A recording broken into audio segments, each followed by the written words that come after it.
राणा साहब, सबसे पहले तो ज़रा इस पे आ जाते हैं सर। कोई रियलाइजेशन है आपको कि कितने गलत फैसले किए आप लोगों ने? मतलब इंट्रा पार्टी इलेक्शन आपको ना इस्टेब्लिशमेंट ने रोका था कि आप वक्त पे ना करवाएं, इलेक्शन कमीशन आपको कह कह के थक गया, और उस वक्त इतनी एरोगेंस में थी आपकी क़यादत कि आप इलेक्शन कमीशन को समझते थे कि ये पता नहीं कौन हमारे आगे के पता नहीं कौन भोंपू हैं, इनको तो वैल्यू चंपू हैं, इनकी तो वैल्यू कोई नहीं है। आपने जो कुछ किया पंजाब से में तोड़ी, उसके बाद आपका इंतखाबी निशान छिन गया, इसी वजह से आपने इंट्रा पार्टी इलेक्शन नहीं करवाया। अब आपने एक ऐसी पार्टी के साथ अलायंस किया जो सुन्नी थात काउंसिल, जो अपने नाम पे इलेक्शन ही लड़ी, हामिद रजा साहब आजाद तौर पे लड़े।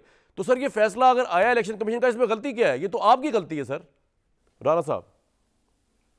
नहीं, गलती नहीं है। देखें, आप इस पे ज़रा गौर से देखें कि जो सा माहौल दिया गया, हमारे इंटर पार्टी इलेक्शन बाकी जमातों के भी हमारी तरह हुए थे। हमें सिर्फ ना उन्होंने सिंगल आउट किया और हमें कहा गया कि ये नहीं, आप नहीं लड़ सकते हैं। अभी भी दोबारा जो इलेक्शन हुए, अगर आपका मद्दे मुकाबल कोई नहीं आता तो आप किस तरह उनको कर सकते हैं? दूसरी बात, इस जो हमने इलेक्शन लड़ा है, ना हमारे कायद को बाहर आने दिया गया, ना हम उनकी फ़ोटो लगा सकते थे, ना हमारा कोई पम्फलेट छप सकता था। फिर हमारी हल्का बंदियाँ चेंज की गई, फिर उसके बाद हमारे निशानात बदल दिए गए। मेरे निशानात इस तरह उन्होंने किए, इतने मनूवर्ड और मैनुफैक्चर्ड थे कि मेरे जैसे हल्के में जिधर कैंडिडेट नहीं था उसको ऐसा निशान दिया गया जिससे मेरे 16,000 वोट भी ज़ाया हो गए।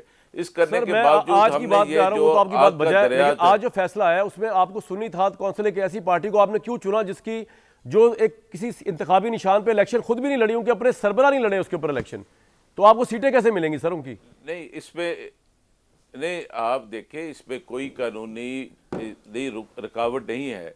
अगर आप इसको, अगर मैं आप इजाज़त दें तो आपको मैं आर्टिकल 126 पढ़ के सुना देता हूं, पढ़ के जिसमें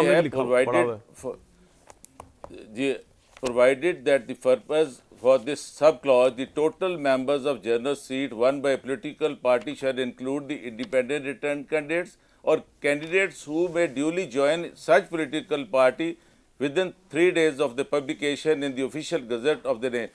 हम किसी को भी ज्वाइन करते थे, इसमें कोई कानूनी या आईनी कदगर नहीं थी। हमने वो ज्वाइन की, हमने एफिडेविट दी है, हमारी पार्टी का फैसला था, औरतों की निश्चितें नहीं दी हुई थी राणा साहब, उनकी इतना कुछ स्पेशल सीटें उन्होंने दी हुई थी क्योंकि वो तो लड़ ही नहीं रहे थे अपने प्लेटफॉर्म से इलेक्शन। नहीं, लड़ने की बात ही, एक पॉलिटिकल पार्टी तो थी ना रजिस्टर्ड। अगर मिसाल के तौर पर मैं दे देता हूँ 65 सीट्स हैं, मैं 30 नाम देता हूँ, उसके बाद एडिशनल तो दे सकता हूँ। क्या किसी article 25 constitution of Pakistan equality है?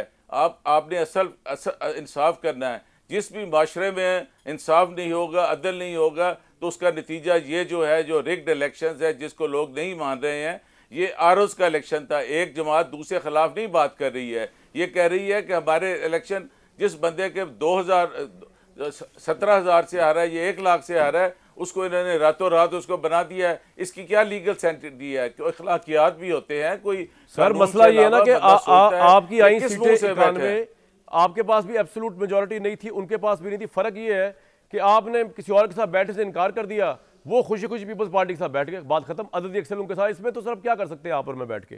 मैं जरा आगे जाऊं भट्टी साहब की तरफ। नहीं, आप नहीं कर सकते। जी बोले राणा साहब, कंप्लीट कर लें सर, फरमाए।